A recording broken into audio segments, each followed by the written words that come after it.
राधा वल्लभ श्री हरिवंश राधा वल्लभ श्री हरिवंश। वृंदावनेश्वरी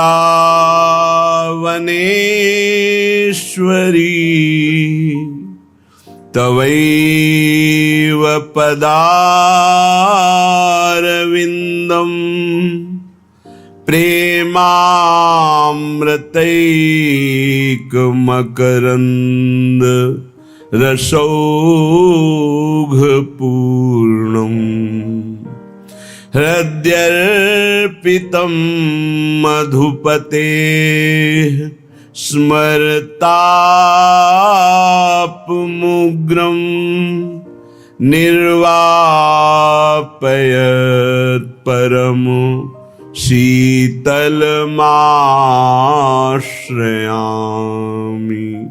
निर्वापयत् परम शीतलमाश्रयामि।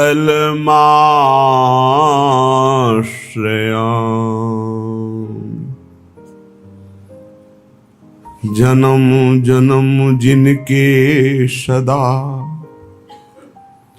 हम चाकर निशिभोर, जन्म जन्म जिनके सदा हम चाकर निशिभोर, त्रिभुवन पोषण सुधाकर मेरे ठाकुर जुगल किशोर, मेरे ठाकुर जुगल किशोर। सेव्य हमारे श्री प्रिय प्यारी वृंदा विपिन विलासी, नंद नंदन वृषभानु नंदिनी, चरण अनन्य उपासी।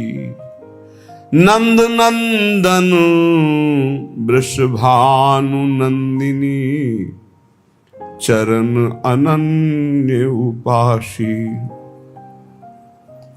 मत्र प्रणय मसु सदा एक रस, मत प्रणय में सदा एक रस। विविध निकुंज विलासी, श्री भट जुगल रूप बंसी बट सेवत सब सुख राशि। चरण कमल की दीजिए सेवा सहज रसाल, घर जायो मोहि जान के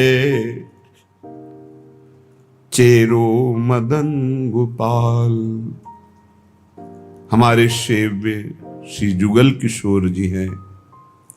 मन वचन कर्म से श्री लाल लाडली लाल की अनन्य चरण उपासना है। महाप्रेम में एक रस मत हुए जुगल सरकार नवनिभृत निकुंज में बिलसते रहते हैं। कभी बंशीवट, कभी यमुना तट, कभी विविध कुंज निकुंजों में। जन्म जन्म हम इनके रात दिन के बिके हुए चाकर हैं, सेवक हैं। त्रिभुवन पोषक अखिल कोटि ब्रह्मांडों के स्वामी श्री जुगल किशोर हमारे ठाकुर हैं। हम बिके हुए इनके नौकर हैं, बिके हुए चाकर हैं। बिका हुआ घर जाया, ये पेमेंट नहीं लेते, ये वेतन नहीं लेते, ये बिके हुए हैं। अपनापन, मेरे स्वामी आपकी मुस्कुराहट ही हमारी वेतन है। आप मुस्कुरा रहे हैं, आप प्रसन्न हैं, बस यही विधि प्रभु प्रसन्न मन होई। जिस प्रकार से हमारे प्रभु का मन प्रसन्न हो जाए वही हमारा वेतन है। मदन गोपाल शरण तेरी आयो, मदन गोपाल शरण तेरी आयो, चरण कमल की सेवा दीजे, चेरो करी राखो घर जायो। घर जायो चेरा नौकर, मुझे कहीं और ठौर नहीं, हमारा कोई और नहीं, केवल आप ही हैं। आप अपने महल में रख लीजिए, अपनी सेवा में रख लीजिए, आपके सिवा हमारा कोई नहीं, कोई ठौर नहीं, कोई और नहीं। ये घर जाया चाकर का लक्षण है, स्थिति है, कोई और नहीं। मेरे तो गिरधर गोपाल दूसरों न कोई। लाल लाडली लाल के अनन्य उपासक ये घर जाए दास हैं। इनकी ऐसी स्थिति है कि प्यारी जू वही करते हैं जो इनके मन में आता है, जो प्यारी जू के मन में आता है वही इनके मन में आता है, जो इनके मन में आता है वही प्यारे जू करते हैं। भावे मोहि जोई सोई सोई करें प्यारे, ये बहुत ऊंचा पद है। जो प्रियालाल के दासत्व पदवी में सुख है वो करोड़ों ब्रह्मानंद में भी नहीं है। बेचारे जिनको रसिकों का संग नहीं है, रजरानी का रंग नहीं है, उसी प्रियालाल के विषय में क्या जाने, श्यामा श्याम के विषय में क्या जाने। चार बातें वेद की पढ़ करके वो श्यामा श्याम का रहस्य न जानने के कारण उपहासात्मक शब्द का प्रयोग करते हैं, चाहे वो कोई भी हो। जो अखिल कोटि ब्रह्मांडों के ईश्वर, जिनकी श्वासों से चारों वेदों का प्रादुर्भाव हुआ, जो स्वयं भगवान श्री कृष्ण द्वैपायन व्यास देव जी के रूप में प्रकट होकर 18 पुराणों की रचना, महाभारत की रचना, वेदों के सूत्रों की व्याख्या, वेदांत का भाष्य, ये सब वही भगवान जो सबके अंशी हैं, वो नवनिवृत्त निकुंज में प्रियाजू के साथ विराजमान होकर अद्भुत महामाधुर्य रस की वर्षा करते रहते हैं। कैसे कोई जाने, हम उनके चाकर हैं। अगर हमें कुछ जानने को मिला है तो उनकी सेवकाई से मिला है, उनकी कृपा से मिला है, कोई विद्वता से, तपस्या से, साधना से नहीं। कोई बड़े बड़े ईश्वर कोटि के महापुरुषों जैसी साधना कर भी सकता है क्या? 80-80 हजार वर्ष जो समाधि लगाते तो हमारे हजारों जन्म हो जाएंगे कीड़े मकोड़े की तरह। हम उनकी बराबरी नहीं कर सकते, लेकिन कृपा से क्या नहीं हो सकता। कृपा हो गई और हमें सेवकाई मिल गई लाडली लाल की, श्यामा श्याम की। हमें उन्होंने अपना बना लिया, बस इससे बढ़कर हमें और कुछ नहीं चाहिए। हम गर्व से कहते हैं हम श्यामा श्याम के हैं। ये जो हमें कहने का सौभाग्य मिला, इससे बड़ा कोई पद नहीं है। वैसे भी कई बार सत्संग में कहा है, हरिदासत्व से बढ़कर त्रिभुवन में कोई पद नहीं। परमेष्ठी पद में विराजमान भगवान ब्रह्मा जी जिनको नमस्कार करते हैं, उन प्रभु के चरणों का जो दासत्व है, उससे बढ़कर कोई पद नहीं। फिर प्रभु जिनके चरणों में नमस्कार करते हैं, वो प्रेम सागर की सार रूपा श्री लाडली जू, महारानी जू, कौन जाने इनकी महिमा। वेद ही नेति नेति कहकर जिन श्री हरि को कहते हैं, उन नंद सुत मनमोदकारी विरह सागर तरन, दास परमानंद छिन छिन श्याम जिनकी शरण, धनि धनि राधिका के चरण। कैसे कोई जानेगा बिना रसिकों की कृपा के। हम उनके चाकर हैं, बिके हुए हैं, घर जाए हैं। धनि धनि मातु पिता सुत बंधु, धनी जननी जिन गोद खिलायो, धनी धनी चरण चरत तीरथ को, धनी गुरु जिन हरि नाम सुनायो। धन्य है जो श्यामा श्याम की सेवकाई से युक्त हृदय हो गया है। धन्य है उसके माता जिसने ऐसा बालक जन्म दिया जो श्यामा श्याम का अनन्य उपासक है। सेवक जी ने भी कहा है, नाम प्रसंग कहे तु प्रदेश, जाया धर्म धन्य सो देश, धन्य सो कुल जे जन्म भयो, धन्य सो तात धन्य सो माए, संतत सकल सुनो चित लाए, श्री हरिवंश प्रताप जस। धन्य है वो माता पिता कुल, वो क्षेत्र, वो देश जिनमें प्रियालाल का अनन्य भक्त प्रकट होता है। धनी धनी मात पिता, धन्य है वो माता, धन्य है वो पिता, और धन्य है उसका पुत्र जो श्यामा श्याम का अनन्य उपासक हो गया। परिवार के सगे संबंधी सब धन्य हो जाते हैं। जिस कुल में एक महाभागवत प्रकट होता है, पूरे कुल का उद्धार कर देता है। धन्य जननी जिन गोद खिलायो, धन्य है ऐसी माता जो महाभागवत को अपने स्तन का पान कराया, अपने गर्भ में रखा, अपनी गोद में खिलाया। वो जगत पावन करने वाला कुल, जगत पावन करने वाली वो मां है। धन्य धन्य चरण चलत तीरथ को, धन्य है वो श्यामा श्याम का अनन्य उपासक, वो जहां चलता है वहीं तीर्थ हो जाता है। तीर्थी कुर्वन्ति तीर्थानि, वो तीर्थों में भी तीर्थत्व प्रदान करने की सामर्थ्य रखता है जो बिका हुआ श्यामा श्याम का चाकर है। और धन्य है वो गुरुदेव जिन्होंने उस उपासक को हरिनाम प्रदान किया, गुरुमंत्र प्रदान किया। धन्य है गुरुदेव जो अपने प्राण स्वरूप जीवन स्वरूप नाम मंत्र का दान करके निहाल कर दिया।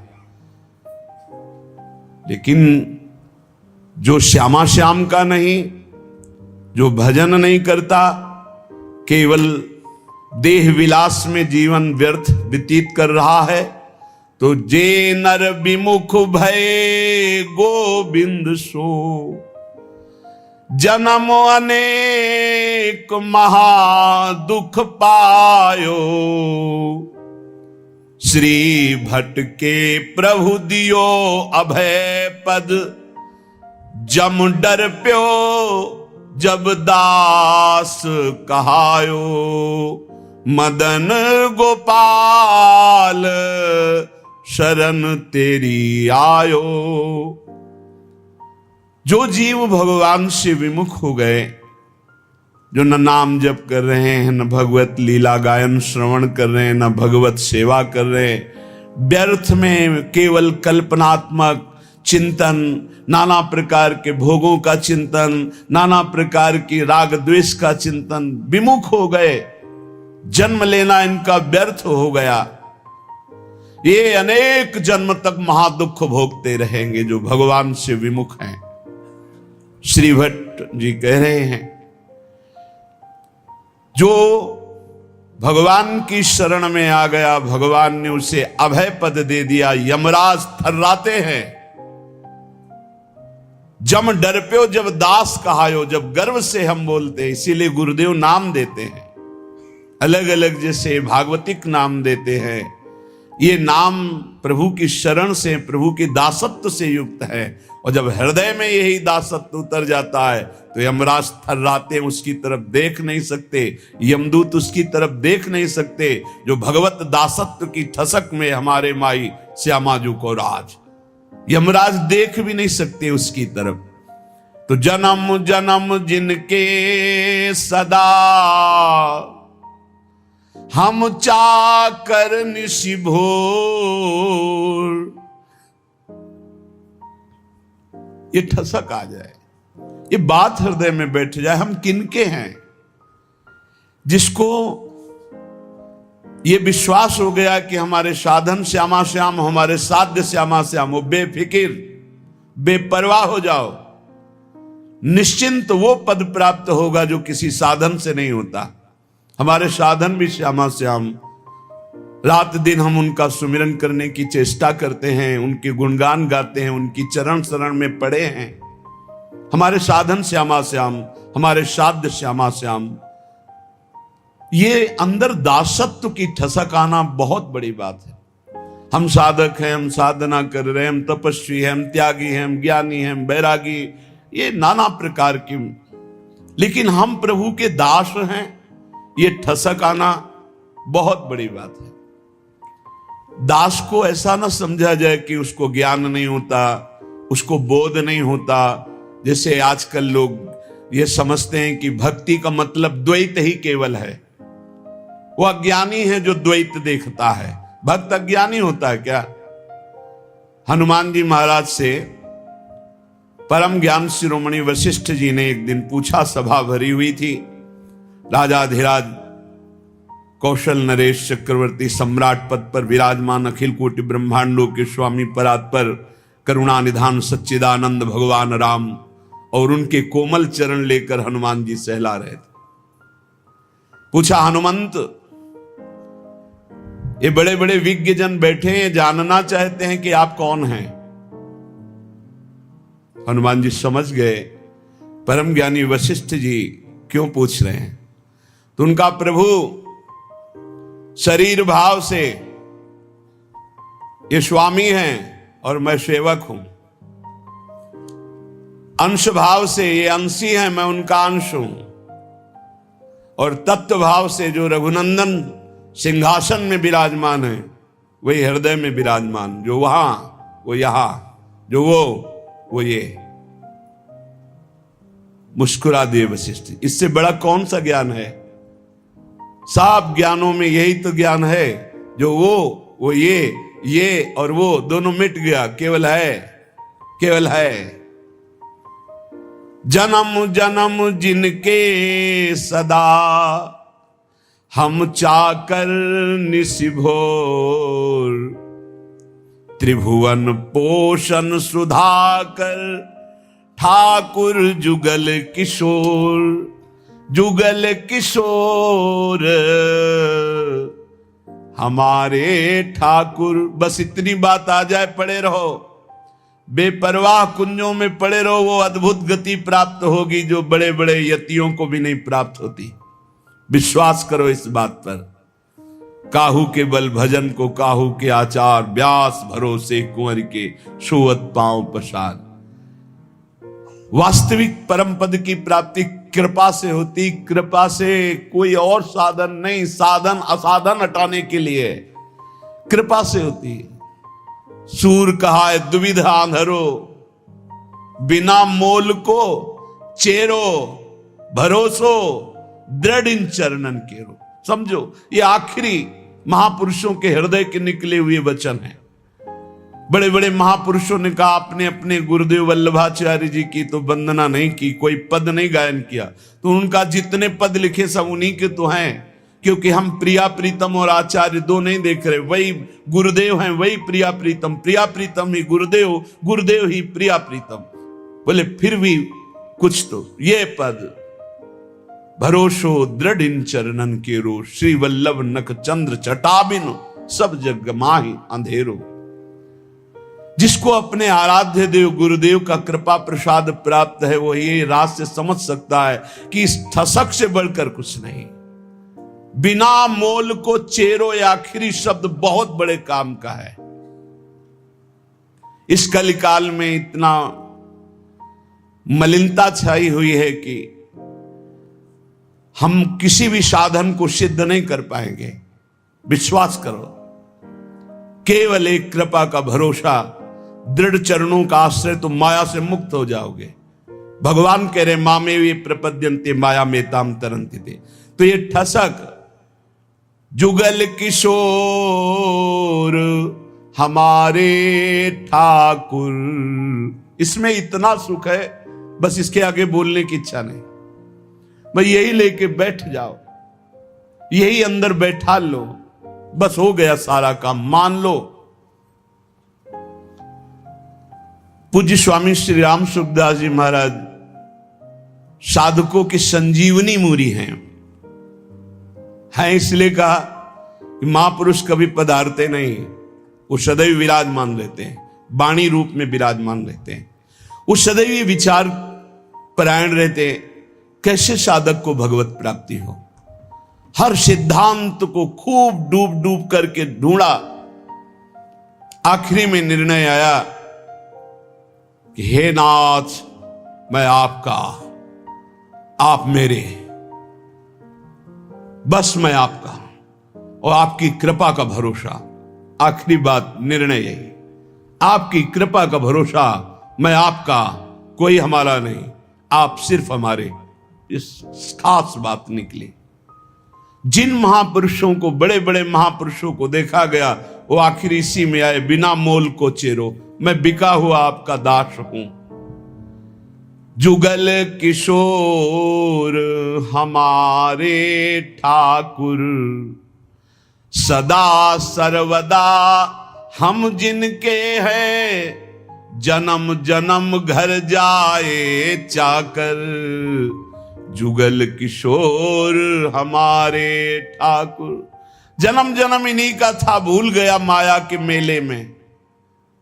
मान लिया है मेरा पुत्र, मेरी पत्नी, मेरा परिवार, मेरा मकान, प्राण छूटे फिर खत्म, फिर नया दुकान मकान, फिर नया दुकान, ऐसे अनंत जन्म व्यतीत हो गए। आज गुरु ने मुझे जगाया कि तेरा ये घर नहीं है, तेरे ये घर वाले नहीं हैं, तेरा घर श्रीधाम वृंदावन है, घर वाले प्रिया प्रीतम है, ललितादि सहचरियां हैं। तो आए मिले परिवार आपने, हरिहस कंठ लगायो, भाग बड़ो वृंदावन पायो। सदा सर्वदा हम जिनके हैं, हम इनके ही हैं, हम भगवान के अंश हैं। बिना भगवत प्राप्ति के हमें कभी सुख शांति नहीं मिल सकती। करके देख लो, चिंता शोक भय मृत्यु जन्म मरण ये चलता रहेगा। अगर इससे छूटना है तो रुपया नहीं, कोई पद नहीं, परम पद चाहिए। वो परम पद हैं प्यारी जू और प्यारे जू के चरणारविंद। इनका ध्यान और निरंतर नाम जप, इनकी सेवकाई से बढ़कर कोई लाभ नहीं। सदा सर्वदा हम जिनके हैं, जन्म जन्म घर जाए चाकर। कल एक प्रश्नकर्ता कह रहे थे, ठाकुर जी की सेवा में बड़ा भय लगता है, कहीं चूक हो गई तो अपराध बन जाएगा। चूक परे परिहरे न कबहूं, सब ही भांति दया के आगर। जुगल किशोर हमारे ठाकुर। भारी से भारी अपराध पड़ जाए, कोई गलती हो जाए, ठाकुर जी कभी चूक पड़ने पर छोड़ते नहीं। ध्यान रखना, बड़े कृपालु हमारे ठाकुर हैं। गोस्वामी तुलसीदास जी कह रहे, राहत न चित प्रभु चूक किए की, करत सुरत सै बार हिये की। बड़ी से बड़ी गलती अपराध चूक हो जाए, हमारे ठाकुर गिनते ही नहीं। मेरा जन है, हो गई चूक, मेरी बड़ी प्रबल माया है। चूक परे परिहरे न कबहूं, सब ही भांति दया के आग। सब भांति दया ही दया, कृपा ही कृपा कर, कभी नाराज नहीं होते।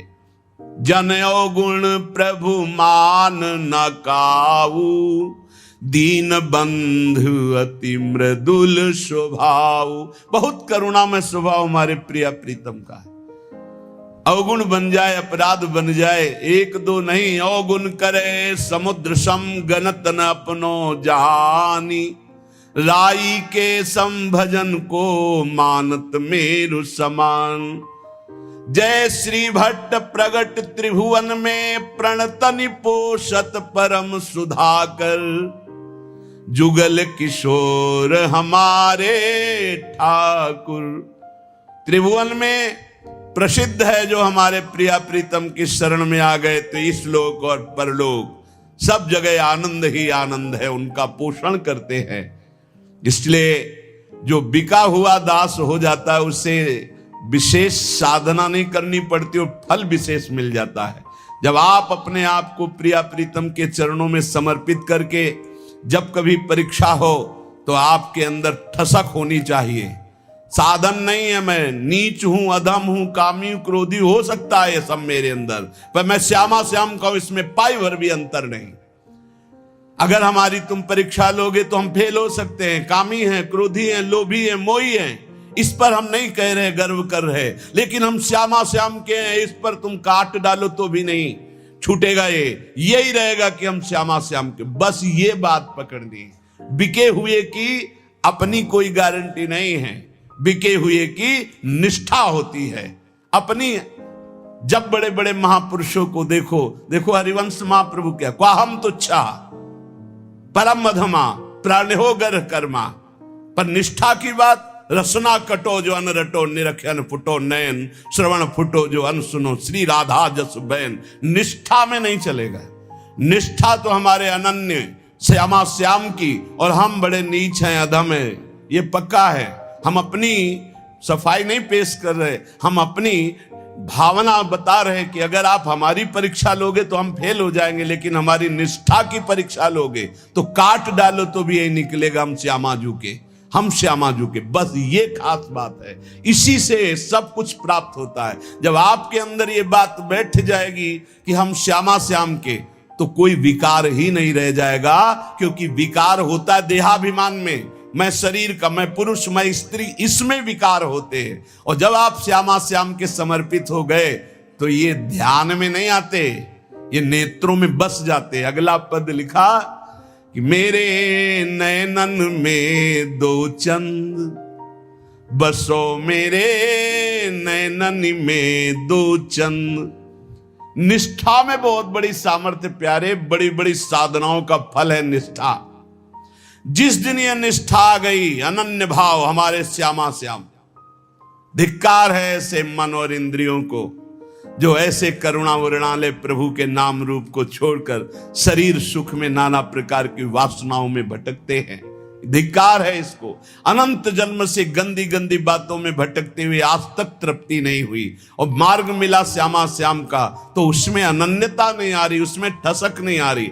अनन्यता आते ही ये दूर नहीं रह सकते। कमी पकड़ो, हमारे प्रभु की कमजोरी है एक, जो इनका अनन्य हो गया उसको कभी छोड़ नहीं सकते। ये महापुरुषों ने बात इनकी पकड़ी है। जो इनके चरणों की अनन्यता की ठसक में बैठ गया, अजितेंद्रिय है वो, अज्ञानी है वो, हम सब मान सकते हैं, पर वो श्यामा श्याम का अनन्य तो ऐसी ऊंचाई पे जाएगा जहां बड़े बड़े जितेंद्री और ज्ञानी भी नहीं पहुंचते। विश्वास कर लेना। अनन्यता जहां आई तो जागृत शयन रहत उर ऊपर मणिकंचन ज्यों पांची। सोते जागते हर समय हृदय में स्फुरित होने लगते हैं, क्योंकि जान जाते हैं अब इसका मेरे सिवा कोई भरोसा आशा नहीं। तो स्वयं प्रभु महासाधन बन जाते हैं और उसके हृदय में अजपा जाप चलने लगता है। एक अद्भुत स्थिति उसके हृदय में आ जाती है। ये अनन्यता से आती है। तो गौर बरन वृषभानु नंदिनी, श्याम बरन नंद नंद बसो, मेरे नैननी में दो चंद। आपके सिवा है युगल चंद कोई है ही नहीं, तो मेरे नेत्रों में कौन बसा? श्यामा श्याम।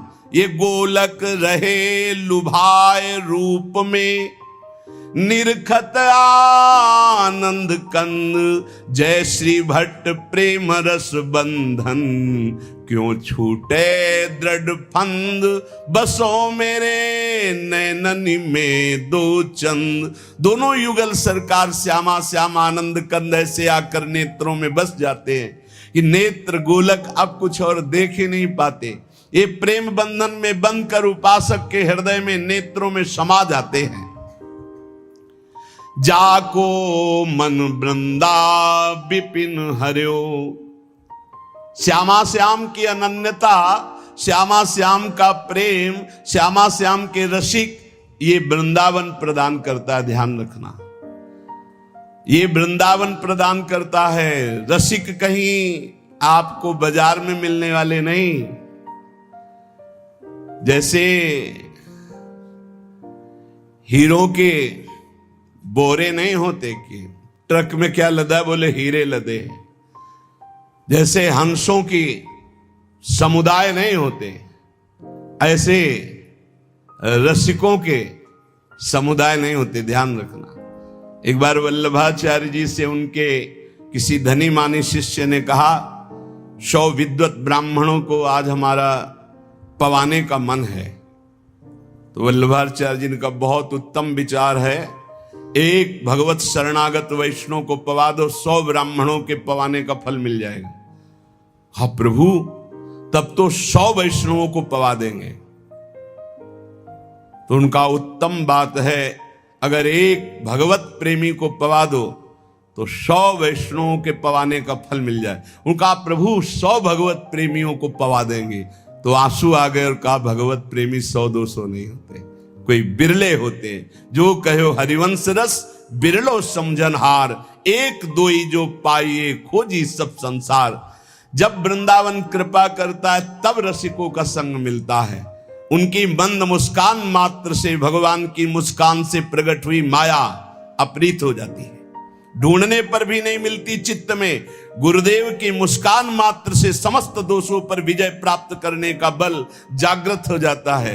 जब रसिकों का संग मिलता है, जब प्रिया प्रीतम की चरण रज का सेवन मिलता है, जब प्रिया प्रीतम का संबंध गुरुदेव देते हैं, तब ये सब जागृत हो जाता है। अद्भुत वैभव लीला में प्रवेश, दिव्य सेवा का भाव दे, दिव्य सेवा का सौभाग्य, ये सब वृंदावन प्रकाशित करता है। पर वृंदावन में श्रीपाद प्रबोधानंद जी महाराज कह रहे कि हे वृंदाटवी, बहुत ध्यान देने योग्य बात कह रहे, हंतु सवर्णम निजाम माया महाधीशतुर माया तस्त्वि नो बिभेमि जनयेत कंपम त्वदीया पुनः स्वम स्वीयम सुखचिद घनम बतया संदर्शते न्यादृशम दूरादेव पतंति नष्टमतयो जाता पराधायता। हे वृंदावन, आपकी कृपा से आप में आ तो गए हैं, पर आपकी माया से बहुत डर लगता है। क्या आप में सब चिदानंद हैं, लेकिन मेरी दृष्टि मायामयी है, तो कहीं अपराध न बन जाए। यहां हमें स्त्री पुरुष दिखाई देते, जड़ चैतन्य दिखाई देते। नाथ, ये अपनी माया हटा लो। वृंदावन में न जड़ है, न चैतन्य है, न स्त्री है, न पुरुष है, न मूर्ख है, न विद्वान है। यहां सब प्रेमी है, सब प्रेमी प्रेममय स्वरूप है। जो बाहर से आवे थोड़ा सावधान होकर आवे। किसी शहर में नहीं जा रहे हैं, किसी नगर में नहीं जा रहे हैं, परम महामहिम प्रियालाल के निज महल वृंदावन धाम में आ रहे हैं। होश में यहां कोई ऐसी क्रिया, कोई ऐसी चेष्टा जिसको पाप कहते हैं, वो फिर सच्ची मानिए वज्र की लीक हो जाएगा। यहां से किया हुआ पाप यही केवल नष्ट हो सकता है, दूसरा कोई उपाय नहीं। किसी तीर्थ याटन में, किसी दान पुण्य में, किसी अनुष्ठान में क्षमता नहीं कि यहां का किए हुए पाप को नष्ट कर सके। वो धाम ही नष्ट कर सकता है। धाम का सेवन करे, धाम से प्रार्थना करे, मां की तरह कृपाल हुए, भले वो क्षमा कर दे। इसलिए सावधान कह रहे हैं, वृंदाटवी हंत श्रवणम निजाम माया महाधीशतुर माया तस्त्वई नो बिभेमि जनेत कंपम तुदीया पुनः। वृंदावन ये बड़ी विचित्र माया है, आप इस माया को हटा दीजिए। जो लोग यहां वृंदावन पिकनिक मनाने आते हों, या जो यहां ऐसे गंदे भावनाओं को लेकर, कभी मत आना। नहीं आओगे, जय बोलो वृंदावन धाम की, बाहर से तुम्हारा मंगल हो जाएगा। यहां आकर कोई भी ऐसी बात जो धर्म विरुद्ध है बिल्कुल मत कीजिए। यहां 1 दिन के लिए आइए, 2 दिन के लिए आइए, उपवास कीजिए, थोड़ा अन्न पाइए या फलाहार पाइए, और रात दिन खूब भजन कीर्तन परिक्रमा। ये वो देश है कमाने वाला, भजन कमाने वाला, जीवन को उन्नतिशील बनाने वाला। ये परम धाम है। यहां आकर कोई ऐसी गलती अगर हो चुकी हो तो धाम में ही रज में लौट जाओ, वृंदावन की परिक्रमा लगाओ और आर्त भाव से प्रार्थना करो वृंदावन से। और जो बाहर से आते हैं, जब वृंदावन से जाएं तो हमारी ये बात पक्की मान लें, बहुत हृदय की कह रहा हूं। बाहर निकलकर अगर आप सवारी से हैं तो उतर जाइए और वृंदावन को प्रणाम कीजिए, पंचांग और साष्टांग, और हाथ जोड़कर विनय कीजिए, हे श्रीधाम वृंदावन, मेरे शरीर से, मन से, वचन से अगर कोई त्रुटि जाने अनजाने में अपराध बन गया हो तो हे करुणा में क्षमा कीजिए और रज माथे पे लगाइए, फिर यहां से जाइए और जब यहां आइए तो प्रवेश होने के पहले ही साष्टांग दंडवत कीजिए या पंचांग दंडवत कीजिए। हे परम पावन प्रिया प्रीतम के निज महल स्वरूप वृंदावन धाम, ऐसी मुझे सद्बुद्धि दीजिए कि आप में मैं आया हूं कोई अपराध न बन जाए, न शारीरिक, न मानसिक, न वाचिक। श्रीपाद प्रबोधानंद जी कह रहे हैं कि मेरी बुद्धि कांपती है कि वृंदावन में कोई अपराध न बन जाए, क्योंकि ये वज्र की लीक है, वज्र की लीक मिटाए नहीं मिटेगा। वैसे ही कर्म बड़े बलवान, संसार में पापाचरण कर दो तो पाप करना सहज है, लेकिन उसको नष्ट करना बहुत कठिन है। वो अवश्यमेव भोक्तव्यम कृतम कर्म शुभाशुभम। जब भगवान का बहुत भजन बनता है रात दिन, तब कहीं कर्म संस्कार मिटते, वो भी प्रारब्ध भोगना पड़ता है। बहुत होश में जितनी वस्तुएं सब यहां है चिदानंदमय हैं, भले आपको नहीं दिखाई देती। जो पुरुष वृंदावन में आकर अपराध करता है वो अधोगति को प्राप्त हो जाता है। दूरादेव पतंति नष्ट मतयो जाता अपराधा यतः। तो अपराध से मुक्त होने की बात भी आपको बता दी। यदि आप चल लेते हो तो साष्टांग दंडवत करो, पूरे वृंदावन की परिक्रमा लगाओ, उस दिन उपवास करो और मन से प्रार्थना करो, वृंदावन से चूक हो गई, मुझे पता नहीं था, गलती हो गई, अब जिंदगी में कभी नहीं करूंगा, तो माफ हो जाएगा। ध्यान रखना, यही माफ होगा, दूसरा कोई माफ नहीं कर सकता। श्रीधाम वृंदावन का किया हुआ अपराध केवल वृंदावन माफ कर सकता है, दूसरे की सामर्थ्य नहीं, क्योंकि प्रियालाल का ये निज धाम है। इसलिए अगर वृंदावन का सानिध्य मिला है, वृंदावन की कृपा से आप यहां आ पाए हैं, तो यहां बहुत लाभ मिल सकता है, बहुत लाभ। यमुना जी के पावन पुलिन से, यमुना जी के धारा से 8 हाथ दूर ब्रह्म भूमि बोली जाती है। आप वहां बैठकर नाम जप कीजिए, मंत्र जप कीजिए, चतुरासी जी का गायन कीजिए। देखिए आपको एक माला जप हजारों मालाओं का फल देने वाला है यहां श्रीधाम वृंदावन। यहां ऐसे लोभ से रहो, खूब कमाओ, सारे जगत का मंगल करो, सब सुखी रहे, सब निरोग रहे, सब आनंद में रहे। यह है भजन करने का फल। भजन करने का फल सब सुखी रहे तो पाप ही नहीं बनेगा। पाप बनता है जब मैं सुखी रहूं, मैं सुख भोग लूं, इसी वृत्ति में पाप होते हैं। श्रीधाम वृंदावन जाको मन वृंदा विपिन हरियो, नाम लेत पावत जु प्रणय रति, जुगल किशोर देत निज कूल। जय जय वृंदावन आनंद मूल। जिसका मन वृंदावन हरण करता है तो वृंदावन क्या है? आनंद मूल है। यहीं से आनंद का प्रादुर्भाव होता है। तो आनंद का स्वरूप क्या है? बोले नाम लेत पावन जु करत। जय जय राधा वल्लभ श्री हरिवंश श्री वृंदावन श्री वंचन, राधा वल्लभ श्री हरिवंश श्री वृंदावन श्री वंचन। ये आनंद का मूल है। जुगल किशोर अपना सानिध्य प्रदान करते हैं। निरख निकुंज पुंज छवि, राधा कृष्ण नाम और धर्यो, जाको मन वृंदा विपिन हरियो। आनंद मूल वृंदावन नाम रति प्रदान करता है। आप वृंदावन रह रहे हैं, आपको नाम में रति नहीं तो कोई अपराध है। चाहे संत अपराध, वैष्णव अपराध, गुरु अपराध, धाम अपराध नाप लीजिए, कोई न किसी की निंदा की है, किसी के प्रति दोष दर्शन नहीं। यहां हिया फिरत स्वार्थ आपने भजन गयो फिरे बाह। आप स्वार्थ से घूम रहे हो, आपके अंदर भजन चल रहा है। यहां श्रवणेंद्री में राधा राधा गूंजता है, चलत फिरत सुनियत यह है श्री राधा वल्लभ लाल, ऐसे वृंदा विपिन में बसत। यहां भजन करना पड़े, यहां तो भजन छाया रहता है। यहां फिरे स्वार्थ आपने भजन गयो फिरे बाह। आप सोचो, अरे और देश के बसत ही घटत भजन की बात, वृंदावन में स्वार्थ उलट भजन हो जात तो आपका भजन नहीं हो रहा, आपका चित्त विषयाकार हो रहा है, आप अपराध कर रहे हो। आप कहीं न कहीं वैष्णव दोष दर्शन, संत दोष दर्शन, गुरु दोष दर्शन, कहीं न कहीं कोई न कोई अपराध बन रहा है, ढूंढ लो। नहीं तो हिया आनंद में भजन स्वाभाविक होता है। निरख निकुंज पुंज छवि, राधा कृष्ण नाम उर धर्यो, जाको मन वृंदा विपिन हरियो। जिसका मन वृंदा विपिन हरण कर लेता है, उसके हृदय में छवि पुंज श्यामा श्याम और उनका नाम चलता रहता है। श्यामा श्याम स्वरूप सरोवर परिस्वारथ बिसर्यो, श्री भट्ट राधे रसिक राय तिन सर्वसुदय निबर्यो, जाको मन वृंदा विपिन हर्यो। श्यामा श्याम के रूप सरोवर में समस्त स्वार्थों को विसार करके ऐसा मन पड़ जाता है कि फिर हटता नहीं। देखो, सेवा यदि श्यामा श्याम की मिल गई जिस उपासक को, प्रगट सेवा, तो समझ लो कि उसको निकुंज में पूर्ण सेवा का अधिकार प्राप्त हो गया है, तब यहां सेवा मिली।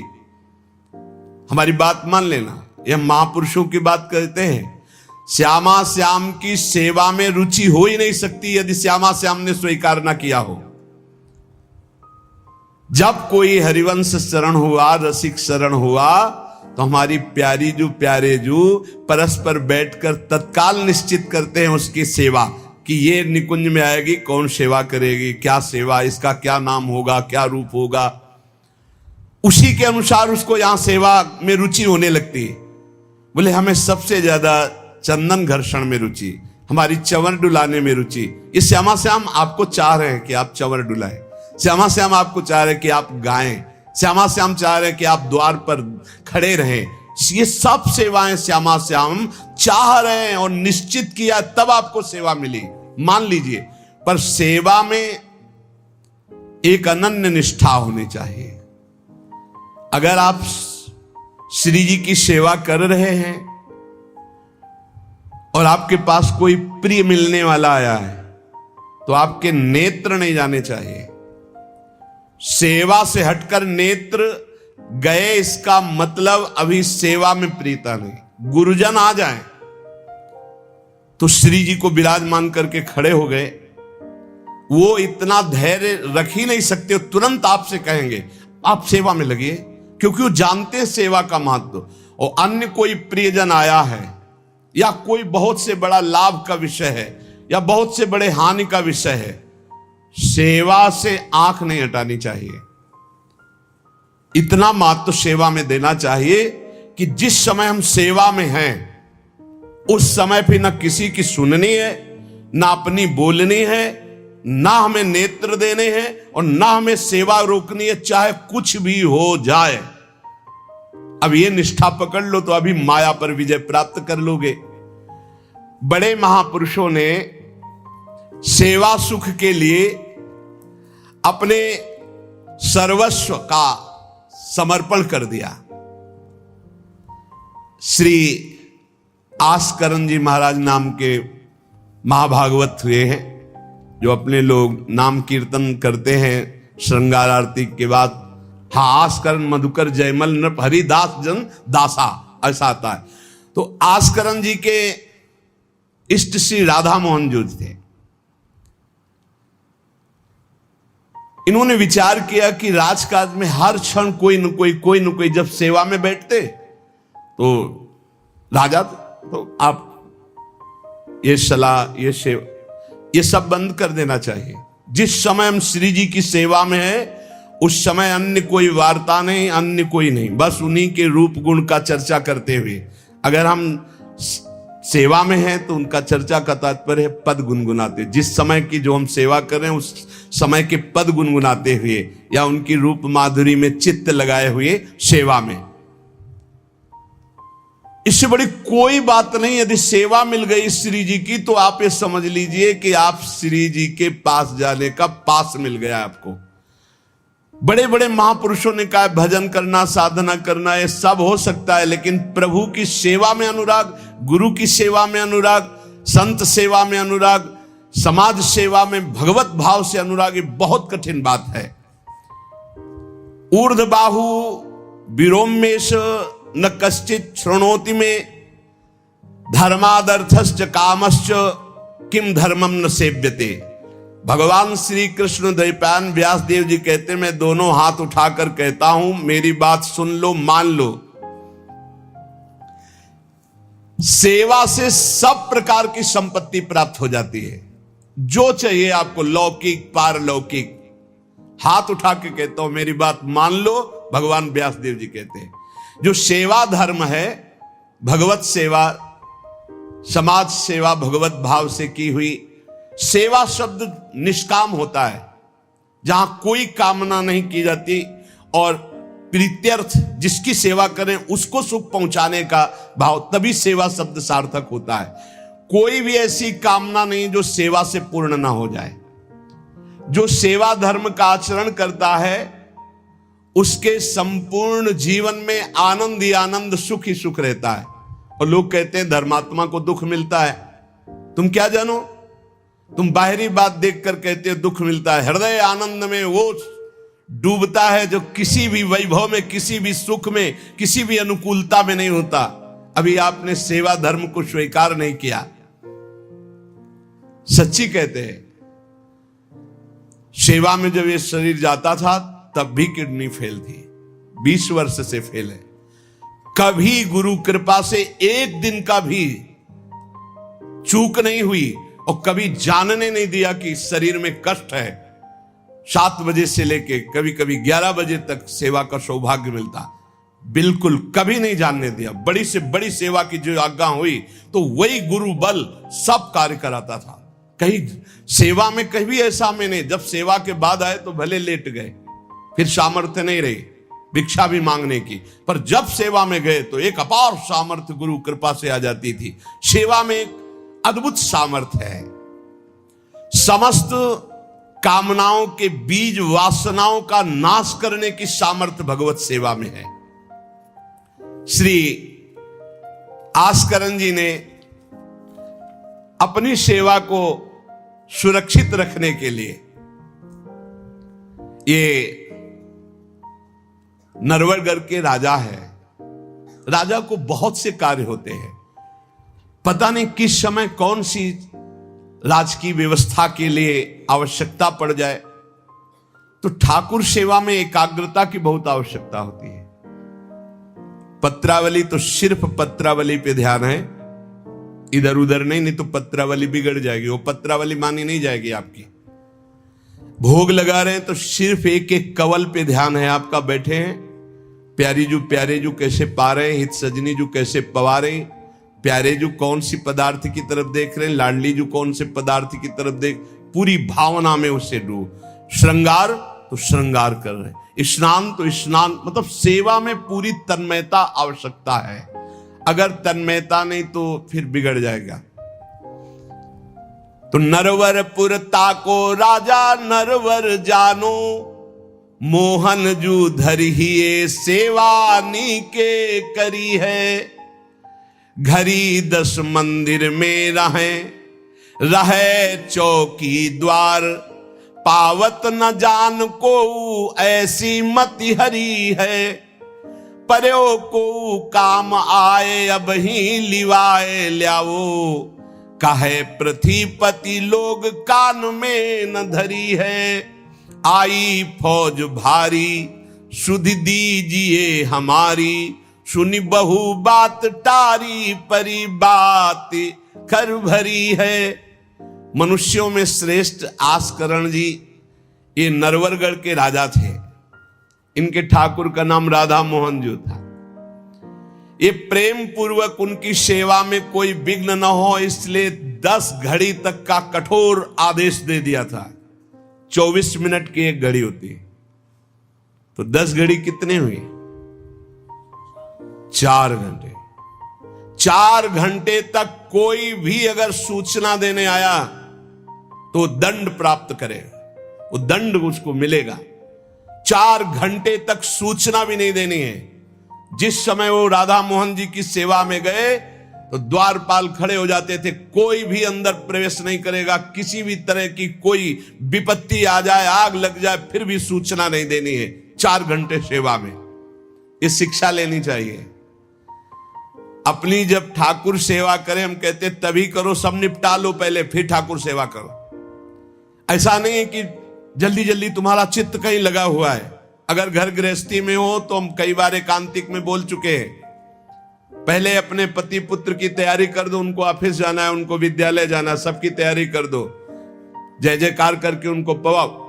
फिर इसके बाद अपने ठाकुर को स्नान कराओ, ठाकुर को भोग लगाओ, निश्चिंत हो करके। चित्त वृत्ति बार बार दौड़ रही है, ठीक बात नहीं। अगर हमें कभी कोई और कार्य हुआ तो हम पहले वो कार्य करते थे, फिर राधा वल्लभ जी के दर्शन जाते थे, क्योंकि हम राधा वल्लभ जी के दर्शन में खड़े वही चिंतन करेंगे, वो उनके पास जाना है तो पहले उनके पास हुआ है, फिर अगर कोई कार्य है तो हम वो निपटा के तब जाएंगे। ऐसी सेवा में अन्य कोई वार्ता नहीं, अन्य कोई चिंतन नहीं, अन्य कोई हमारी क्रिया नहीं, केवल सेवा में तत्पर। इसलिए उन्होंने कठोर नियम लगा रखा था, 4 घंटे तक कोई सूचना भी नहीं देगा। और आप मंदिर में राधा मोहन जी को 4 घंटे स्नान कराना, श्रृंगार कराना, आरती करना, फिर आरती करके भोग आदि सब करके फिर दंडवत करना। दंडवत के बाद जब प्रसाद चरणामृत लेकर उठते तब कोई बात हो तो बता सकते हैं। वो भी बात जब श्री जी की चिक डालकर बाहर निकले, उस समय द्वार पर चौकीदार बहुत सावधानी से कोई भीतर न जाने पावे। देखो, महापुरुषों से हमको शिक्षा मिलती कि हम कैसे ठाकुर सेवा करें। ठाकुर जुगल किशोर हमारे, इनकी सेवा हम कैसे करते हैं। आप 4 घंटे एकाग्रचित होकर केवल सेवा में ही डूबे, बड़ा सुख मिलता है। जब अपने श्री जी सौभाग्य दिए थे सेवा करने का, तो जैसा श्रृंगार करने के बाद जब दर्पण दिखाते थे तो रोना आता था। अपने प्रभु को श्रृंगारित देखकर जो हृदय में सुख मिलता है, रोम रोम आनंदित हो जाते थे। कभी कभी 2-2 बजे दोपहर तक बैठे फिर भिक्षा मांगने जाते थे। श्रृंगार करने के बाद पथ सुनाओ उनको, फिर उनकी रूप माधुरी देखो। भक्तों के नेत्र अलग होते हैं तो प्रभु उनका रसास्वादन भी अलग ही करवाते हैं। एक बार क्या हुआ, आवश्यक कार्य से नरवरगढ़ में दिल्ली के बादशाह का आगमन हो गया। बादशाह जो सैकड़ों राजाओं के ऊपर होता था, और ये नरवरगढ़ के राजा थे। उसने आज्ञा करी, जाओ आस्करण जी को हमारे सामने जल्दी लिवा करके लाओ। और आस्करण जी का नियम था, राधा मोहन जी के मंदिर में गए तो सख्त आदेश, कोई सूचना नहीं पहुंचाएगा। सब आस्करण जी के जो रक्षक थे उन्होंने मना कर दिया, नहीं महाराज, ये आपकी सूचना भी नहीं पहुंच सकती, 4 घंटे आ ही नहीं सकते आस्करण जी। उसको बहुत क्रोध आया। बादशाह हो, मैं आदेश कर रहा हूं, एक छोटे राजा के सेवक हमें जवाब दे रहे। बादशाह ने आज्ञा का उल्लंघन, इससे बड़ा क्रोध हुआ और उसने बड़ी सेना बुलवा ली और सेनापति को आदेश किया कि जाओ बोल दो, नगर का नाश करवाना चाहते हो या हमारी आज्ञा का पालन करना चाहते हो। तुरंत आस्करण को भेजो, अन्यथा पूरी सेना बलात् नगर को नष्ट कर देगी और जबरदस्ती आस्करण को बंदी बना लिया जाएगा। बादशाह का आदेश, देखो परीक्षा होती। जब ये आदेश हुआ, सेनापति आया, निज दूतों से जो अंगरक्षक द्वारपाल, उनसे कहा, सबने कोई उत्तर नहीं दिया। 4 घंटे तक हम अपने राजा को सूचना भी नहीं दे सकते, जो तुम्हें करना हो करो। ये बड़ी बात है। बादशाह का हुक्म, बादशाह के सेनापति का हुक्म, सेवा में विघ्न ना पड़ जाए इसलिए कठोर नियम लिया था। पर सबके हृदय में घबराहट थी कि अब क्या होगा जब बादशाह नाराज हो गया, सेना आ गई, सेनापति आ गए, अब क्या होगा। सेनापति ने बादशाह से कहा कि अब क्या हुक्म है, वहां से मना हो गया है, आपकी आज्ञा का उल्लंघन, हमारी आज्ञा का उल्लंघन, हमारा भय दिखाना सब व्यर्थ चला गया। कही कह पठाई, कहो कीजिए लड़ाई, सुनी रुचि उपजाई, चली पृथ्वी पति आयो है। पर्यो सोच भारी, तब बातों विचारी कही, आप एक जाओ गयो अचरज पायो है। सेवा करी सिद्धि साष्टांग होई के भूमि परे, देखी बड़ी बेर पाओ खड्ग लगायो है, कटी गई एड़ी ये पै टेढ़ी हूं न भौ करी, करी नित नेम रीति धीरज दिखायो है। बादशाह ये बड़ा आश्चर्य हुआ कि ये आस्करण जी के पास सूचना ही नहीं पहुंचाई जा रही और हमारे भय का इसके ऊपर कोई असर नहीं। पर आस्करण जी बहुत साधु प्रकृति के हैं, बड़े प्रियजन हैं, आक्रमण करना तो उचित नहीं, मैं स्वयं जाकर के देखूं क्या बात है। राजा थोड़ा भाव से युक्त हुआ, नहीं तो रजोगुण में फिर ऐसा भाव कहां होता है। पर आस्करण जी की भक्ति का प्रभाव कि उसके ये देखो चल के आखिरकार है क्या। बादशाह स्वयं आया। राज कर्मचारी अब विचार में पड़ गए कि बादशाह को कैसे रोका जा सकता है। सब जितने उनके अंगरक्षक सबको रोक दिया।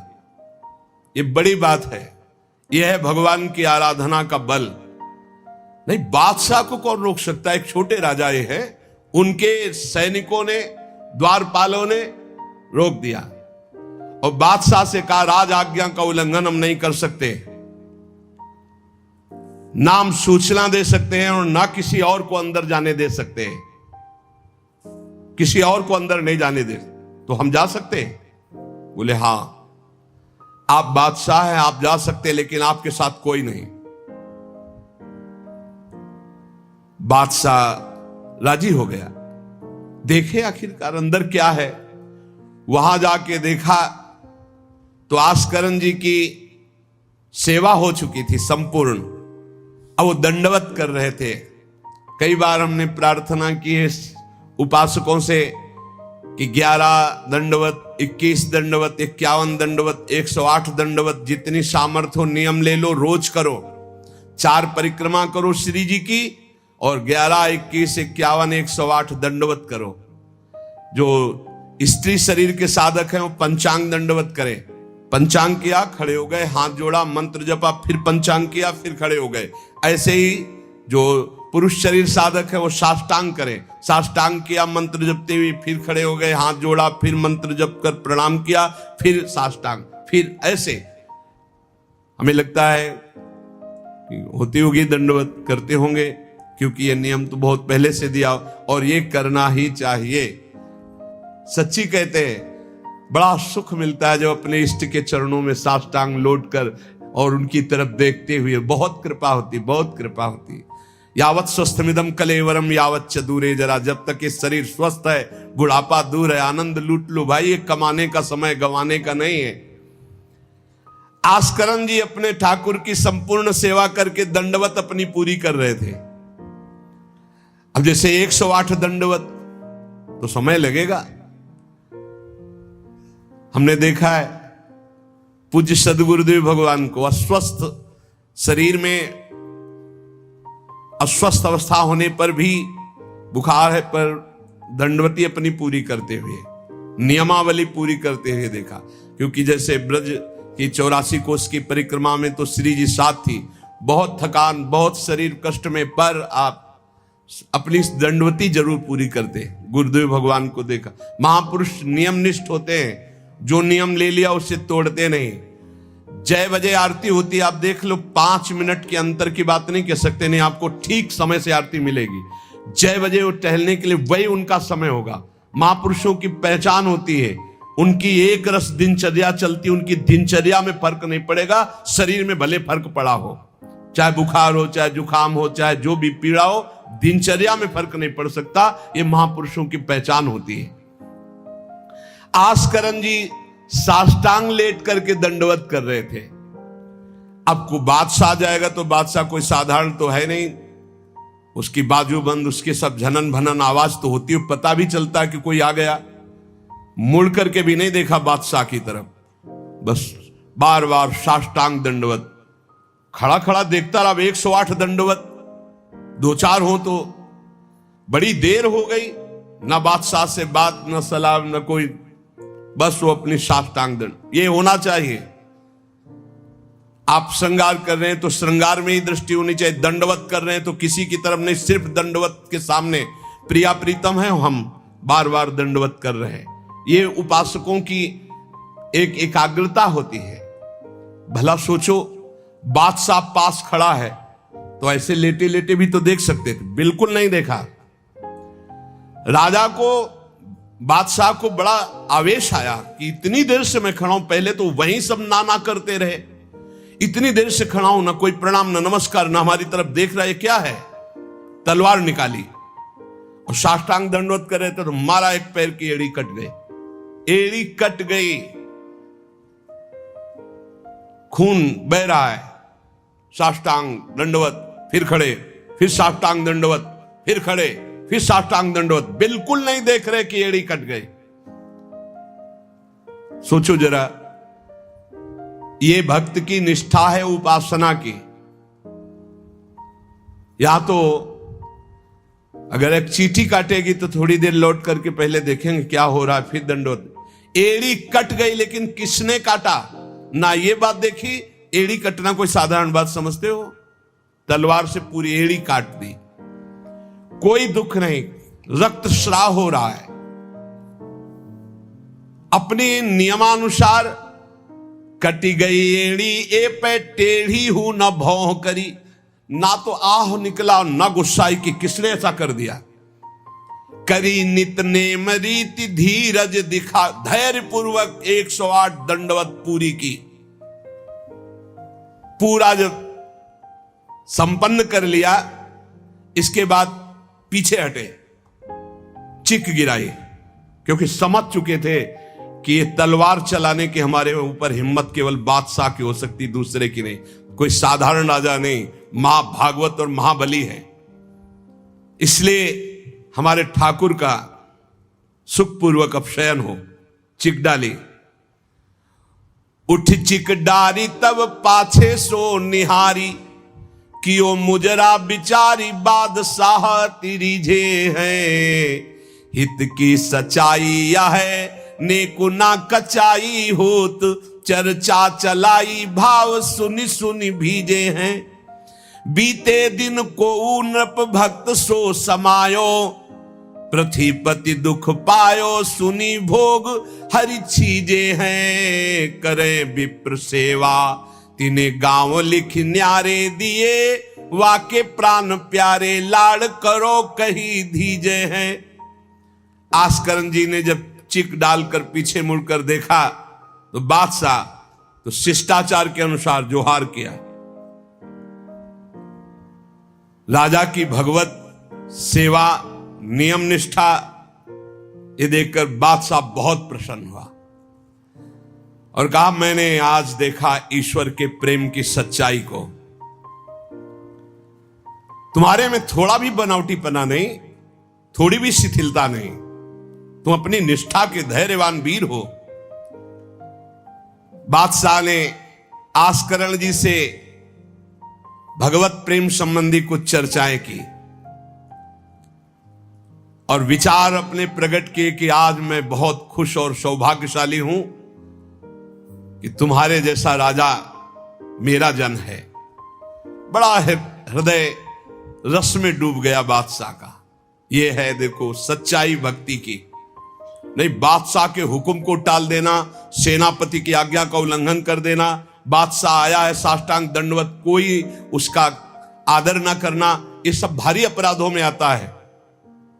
नहीं, बादशाह आया और फिर दंडवत हो सके, नहीं, पहले उससे बातचीत होगी, बाद में दंडवत होगी। नहीं, अपनी निष्ठा के आगे नहीं। एड़ी काट दी गई फिर भी नहीं रुके। अब आस्करन जी सदैव अपने भगवत निष्ठा, भगवत सेवा में मगन रहते। राजा बहुत प्रसन्न होकर के कहा कि अब जिस कार्य के लिए हम आए थे अब उस कार्य की जरूरत नहीं है, और अपनी जेब से अपनी रुमाल निकालकर अपने हाथों से उनके चरणों की एड़ी में बांधा और कहा, तुरंत चलिए राजवैद्य के द्वारा इसे, और आज से हमारी तरफ से आपके ठाकुर की सेवा सुख संविधान चलेंगे।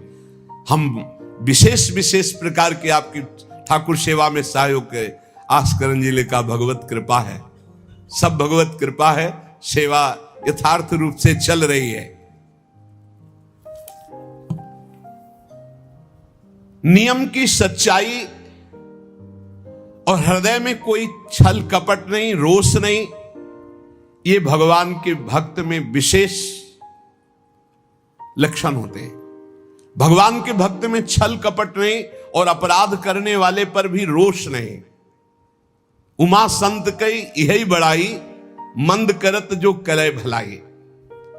अगर सच्ची आराधना, सच्चा प्रेम, तो सबको बदलना पड़ेगा। बादशाह का भाव बदल गया, जो आवेश में था, क्रोध में था।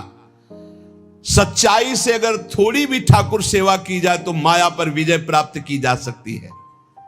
साधो भाई भजन किया सोई जीता, जो सच्चाई से भजन किया, सच्चाई से सेवा की, वही इस माया पर विजय प्राप्त किया।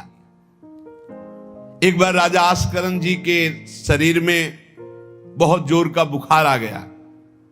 ऐसा बुखार कि न उठने की हिम्मत, न शरीर की शुद्धि,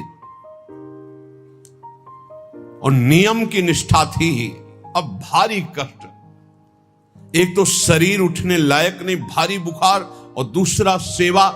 अब वो इस बात के चिंतित थे कि सेवा कैसे होगी।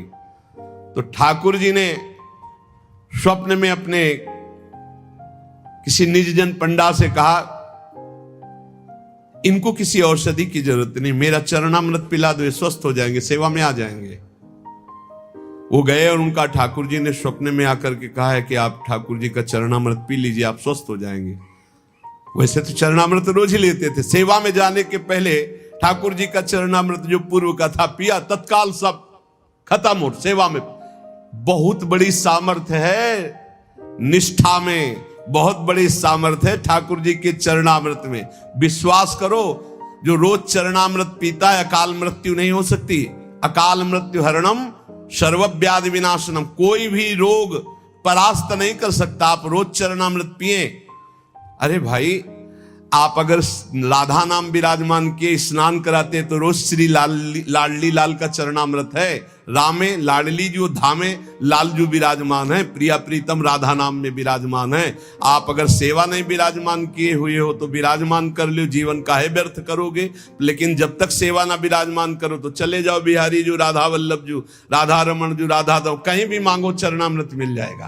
और रोज उसी में जल मिला करके रोज एक ढक्कन रोज चरणामृत, अकाल मृत्यु हरणम सर्वव्याधि विनाशनम श्री कृष्ण पादोदकम पीत्वा पुनर्जन्म न विद्यते।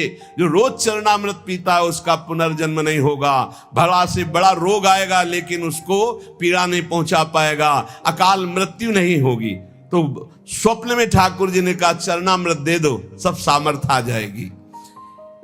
एक बार राजा ने द्वेषवश सेना लेकर, किसी दूसरे राजा ने आपके ऊपर चढ़ाई कर दी, तो आपने व्यर्थ की खून खराबी ना हो, ललकार सुनकर भी आप सेना सहित संग्राम भूमि में ये विचार किया कि युद्ध करने से बहुत लोगों का नाश होता है। इसलिए अपने सब महारथियों को बुलाया और कहा नाम कीर्तन करो। जहां युद्ध के लिए ललकार हो रही वहां नाम कीर्तन शुरू कर दिया। नाम कीर्तन इतनी जोर का कि आनंद में सब झूम रहे हैं। और उधर एक बादल की ऐसी टुकड़ी आई कि इतने ओले बरसे कि जो विपक्षी सेना थी, मैं राजा और विपक्षी सेना सब भाग गए और ये अपनी तरफ कीर्तन ही करते रहे, लड़ना ही नहीं पड़ा। भाव ये है कि जो भगवान में चित्त जोड़ता है, भगवान नाम कीर्तन करता है, भगवत सेवा परायण रहता है, सारे विघ्नों का निवारण स्वयं भगवान करते हैं। एक बड़ा सुंदर प्रसंग श्री जयमल जी का आता है। जयमल जी भी नियमनिष्ठ महापुरुष, ये भगवान श्री श्यामा श्याम के अनन्य उपासक थे। हरिवंश महाप्रभु के निज जनों में इनका भी नाम आता है, जयमल जी का। इनके हृदय में जैसे आस्करन जी की निष्ठा थी, उस वैसी निष्ठा थी सेवा की। इन्होंने भी 10 घड़ी तक किसी भी तरह की कोई सूचना, किसी भी तरह का कोई कार्य हमसे नहीं बताया जाएगा। और इन्होंने तो स्पष्ट आदेश कर दिया। तो वहां तो आदेश था केवल आस्करण जी का, यहां आदेश था जो बताने आएगा उसकी गर्दन उतार लेंगे। यहां तो और कठोर था। जयमल सिंह जी, वैसे इनका पहले निवास मेड़ते में था और ये बड़े अनुरागी प्रिया प्रीतम के, इनको प्रिया प्रीतम की सेवा में थोड़ा भी विघ्न बर्दाश्त नहीं था। ये नियम निष्ठा कि मंदिर में कोई भी जब सेवा में जयमल जी हो आ नहीं सकता, आ गया तो उसकी गर्दन बचेगी नहीं। एक कठोर नियम लगा दिया था निर्विघ्न सेवा के लिए। सेवा में बहुत बल है प्यारे, सेवा में बहुत बल है। आप सेवा को जरूर घर में विराजमान करो प्रिया प्रीतम की ठाकुर जी, लेकिन ये आजकल जैसा बनावटीपन किया जाता है ऐसा मत करो भाई। हर काम वीडियो के लिए नहीं है। छोटी छोटी बातें आप अपने ठाकुर जी का भोग, ठाकुर जी का स्नान, ये वीडियो के लिए है, ये पैसे के लिए है। अरे कुछ तो ठाकुर जी के लिए और अपने बीच में एकांत रखो। चलो गान बजान है, ठाकुर जी की ऐसी बातें हैं जो आनंद ले, सब वो बात तो ठीक है, लेकिन आप स्नान करा रहे हो, आप ठाकुर जी को भोग लगा रहे हो, आप ठाकुर जी की ये बातें तो गुप्त रखो। ये अपने और ठाकुर के प्यार के विषय की बातें तो गुप्त रखो। ये सब वीडियो के लिए नहीं होता है। कुछ मंगल जगत का हो सके, कैसे अष्टयाम सेवा करते हैं वो बातें तो ठीक है, लेकिन आप लोग अपने घरों में जो ठाकुर विराजमान के सब बातें वीडियो में मत। अब आजकल हर उद्देश्य वीडियो का होता जा रहा है। छुपाने की तो बातें कुछ नहीं हो रही, हर बात छुपाने की हो रही। सत्संग है, एकांतिक है, कुछ कीर्तन है, कुछ भजन की बातें हैं, वो तो चलो लोक मंगल के लिए, लेकिन अपने ठाकुर की जो विशिष्ट एकांतिक सेवाएं हैं वो बातें गुप्त रखनी चाहिए।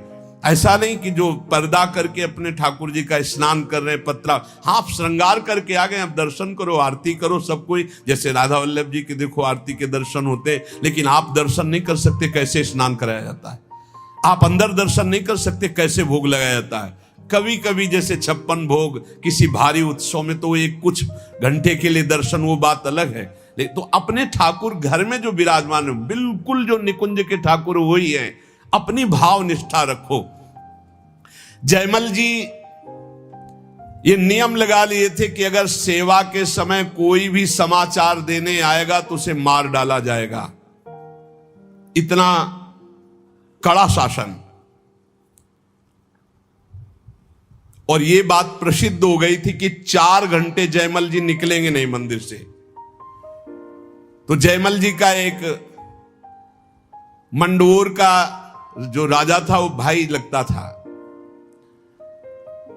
उसने विचार किया कि बहुत अच्छा 4 घंटे का समय है, जयमल जी के पास सूचना कोई दे नहीं सकता, और इस समय आक्रमण किया जाए तो पूरे नगर को कब्जे में कर 4 घंटे का युद्ध, और वो निकलेंगे नहीं और कोई सूचना देने जाएगा तो मार डाला जाएगा। बहुत बढ़िया अवसर है कि पूरे नगर को अपने कब्जे में कर लिया जाए। भारी सेना चारों तरफ से पूरे नगर को घेर लिया गया। अब ये जब सैनिकों से पता चला तो हाहाकार मच गया कि बिना राजा के आदेश के युद्ध कैसे छेड़ दिया जाए। चारों तरफ से शत्रु पक्ष सैनिकों ने घेर लिया है। सबने विचार किया कि आज्ञा हो जाए तो अभी युद्ध हो जाए, पर आज्ञा लेने कौन जाए? जो जाएगा वो मार डाला जाएगा। जयमल जी का आदेश है। अब जयमल जी की माता जी को तैयार किया गया है कि आप जाओगी तो आप पर वो प्रहार नहीं करेंगे और आपकी बात सुन लेंगे। माता जी भी डरती हुई गई, क्योंकि आज्ञा थी कोई नहीं आएगा, अगर जो भी आएगा उसकी गर्दन उतार दी जाएगी, मार डाला जाएगा। माता जी को इसीलिए भेजा गया कि बस आप केवल सूचना दे दो और वो आज्ञा दे दे, संभाल तो सब यहां लेंगे, आज्ञा दे दे। वो गई, जयमल जी ठाकुर जी की श्रृंगार में थे, पीछे से कहा, बेटा शत्रु पक्ष ने पूरे नगर को घेर रखा है, तुम्हारी क्या आज्ञा है? उन्होंने उत्तर दिया, भगवान सब भली करेंगे और आप जाओ। दूसरा शब्द नहीं, भगवान सब भली करेंगे और इशारा किया। अगर दूसरा होता तो प्रण पूरा करते, लेकिन मां है इसलिए इशारा किया, वापस चली जाओ। मुड़ के नहीं देखा, बस एक शब्द का, भगवान सब भली करेंगे। यह नहीं कहा कि युद्ध प्रारंभ कर दो, मैं सेवा करके आऊंगा, ऐसा कुछ नहीं। भगवान सब भली करेंगे और इशारा किया कि आप वापस चली जाओ। ज्यों के त्यों सेवा में लगे रहे। भगवान ने देखा कि ये तो बिल्कुल बेपरवाह है और सैनिक चारों तरफ से घेर लिए हैं राज्य को, तो स्वयं प्रभु घोड़े पर सवार हुए जयमल जी के। अब उनको कुछ कहने की जरूरत थोड़ी है। राजा का जो शाही घोड़ा था, उस घोड़े को तैयार करके उस पर विराजमान होकर के अकेले शत्रु पक्ष को परास्त किया। अकेले सबको मूर्छित करके मारा, एक को भी नहीं। और आप घोड़े को घुड़सवाल में बांधकर अंतर ध्यान हो गए। सैनिक देख रहे हैं जो सुरक्षा में है कि कोई आक्रमण नहीं हो रहा, सब शांति है। नजदीक गए तो सब मूर्छित पड़े। उनका जय हो, हमारे महाराज की जय हो गई, शत्रु पक्ष तो मारा गया, पूरी की पूरी सेना मूर्छित। जयमल जी सेवा समाप्त की, संपन्न की श्री जी की, और बड़े आवेश में सीधे गए जहां उनका घोड़ा विराजमान रहता था, घुड़सार में। तो घोड़े को देखा तो पसीने से लथपथ और हाँफ रहा था। ऐसा कैसे हो सकता है? घोड़े की सवारी इतनी तीव्र गति से किसने की? इतना हाँफ रहा, पसीना पसीना हो रहा है। तो जो घोड़ा तैयार करते थे वो साथ में थे जयमल जी के। तो उन्होंने कहा कि प्रभु, घोड़े को तो ले जाते हुए किसी ने नहीं देखा, पर घोड़े की हालत तो ऐसी जैसे बहुत दौड़ाया गया हो, बहुत मेहनत की गई हो। तो उनका कहा ठीक है, चलो, इस समय विचार करने का विषय नहीं, दूसरे घोड़े को लो, राजाओं के पास कई घोड़े और सैनिक सजाओ, वहां चलो। तो उनका प्रभु वहां जाओ, वहां तो सब मारे गए हैं। किसने मारा? वहां जाकर देखा तो सब सेना घायल और मूर्छित पड़ी थी, जान से कोई एक भी नहीं मरा था। और जो राजा, वो भी घायल। जयमल जी नजदीक गए, देखा तो कि ये मेरा वो भाई ही है, मेरा शत्रु बनकर के आया है। तो वो रो के कह रहा था, भाई मुझे नहीं पता था कि तेरा सांवला सिपाही एक ही इतना बलवान है। मैं कभी युद्ध में नहीं आता, मैंने कभी तुम्हारे उस वीर को नहीं देखा। वो सांवला सिपाही कौन था जिसने अकेले मेरी सारी सेना को मूर्छित कर दिया और मुझे बाण से तो घायल किया और नेत्रों से ज्यादा घायल कर दिया। एक बार तुम दिखा दो अपने उस सांवले सिपाही को, मेरा हृदय तड़प रहा है उसके लिए। उसकी वो सुंदर चितवन, उसकी मुस्कान ने मेरा मन हरण कर लिया। शत्रु पक्ष के ये हैं ही ऐसे, जब सूप न खा की नाक कान भगवान ने लक्ष्मण जी के द्वारा, वो जब गई खरदूषण के समीप, ए भारी बलवान असुर, भारी सेना सजाई, अभी चलते हैं। जब वहां गए तो राम जी का रूप जब देखा तो कह रहे हैं, यद्यपि भगनी कीन कुरूपा, यद्यपि तुमने अपराध किया, हमारी बहन को कुरूप बना दिया, लेकिन बध लायक नहीं, तुम मारने लायक नहीं, बहुत सुंदर हो।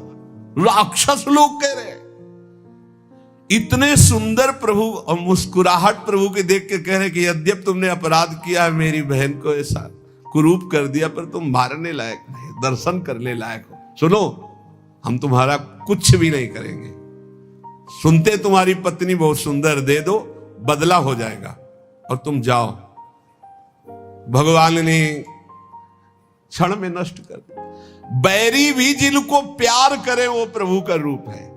ये बैरी राजा क्या कह रहे, बाणों से तो घायल ही कर दिया, नेत्रों से भी घायल कर दिया। एक बार उसको दिखा दो जो आपका सिपाही है, सांवला सिपाही। श्री जयमल जी ने प्रेम विभोर होकर कहा, तुमने देखा, मेरे तो नयन तरस गए, तुम्हें दिखाई दिए,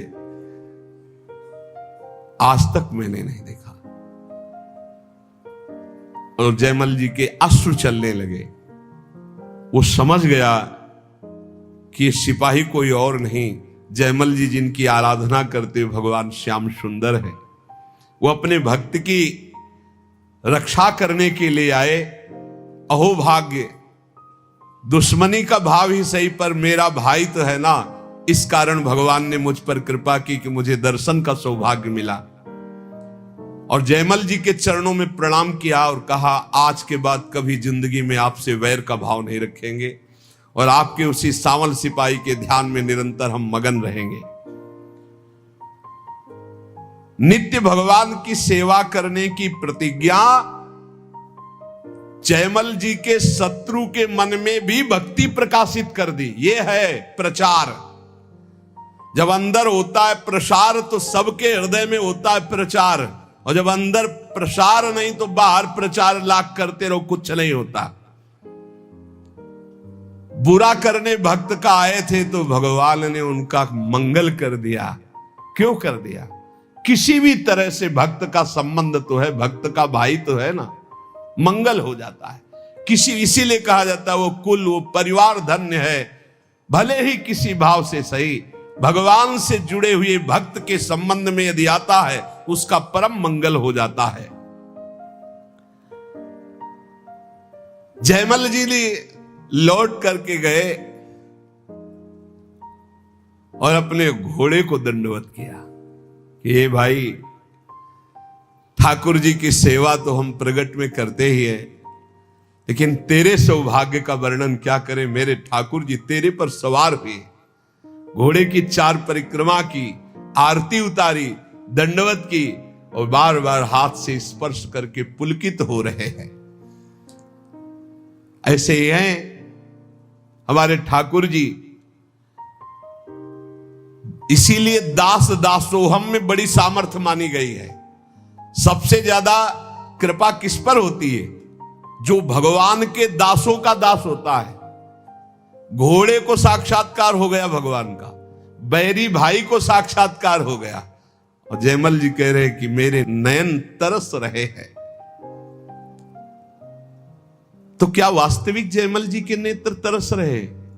नहीं, जिनके संबंध से बरस रहे उनके नेत्र कैसे तरस सकते हैं? पर ये हैं ही इतने प्यारे कि तन मन के बिछुरे नहीं, पर चाह बढ़े दिन रैन, कबो संजोग न मानहि, देखे भरी भरी नयन। तो हम श्री श्यामा श्याम के दास हैं। श्यामा श्याम ही हमारी साधना है, श्यामा श्याम ही हमारे साध्य है। 8 पहर हम नाम जप करें, श्री जी की सेवा पर बहुत ध्यान दें। जिसको जो सेवा मिली वो बड़ी महान सेवा है। कभी ऐसा ना समझे कि किसी की द्वार पे या कहीं बहुत दूर सेवा लगी है तो सोचे कि नजदीक सेवा वालों का तो बड़ा सौभाग्य। नहीं, आप देख लीजिए सनक सनंदन सनातन सनत कुमार जी ने जब जय विजय को शाप दिया तो अंदर प्रवेश होने का अधिकार खो दिया। भगवान स्वयं चल के आए लेकिन अंदर नहीं जाए। और भगवान ने जय विजय जी को कहा कि सेवक के द्वारा किया हुआ अपराध स्वामी का ही अपराध माना जाता है। सनकादि को संत पदवी भले दी, लेकिन अपनापन जय विजय को दिया। सेवा में बहुत बड़ी सामर्थ्य है। कोई भी सेवा, कहीं की भी सेवा मिली, वो श्री जी की सेवा है। वृंदावन धाम है, महारानी जी की सेवा में आप हैं। महारानी जी के सेवक को निश्चित वो सुख प्राप्त होता है जो किसी और पद से नहीं होता। बस सेवक शरण सदा रहे, अनंत नहीं विश्राम। कै वाणी हरिवंश की, कै हरिवंश नाम। या तो वाणी जी और या नाम जी, ये हमारे जीवन है, यही हमारा सर्वस्व है। हर समय नाम वाणी में रहो और सेवा में तन्मयता रखो। शेष चर्चा आगे। श्री राधा वल्लभ।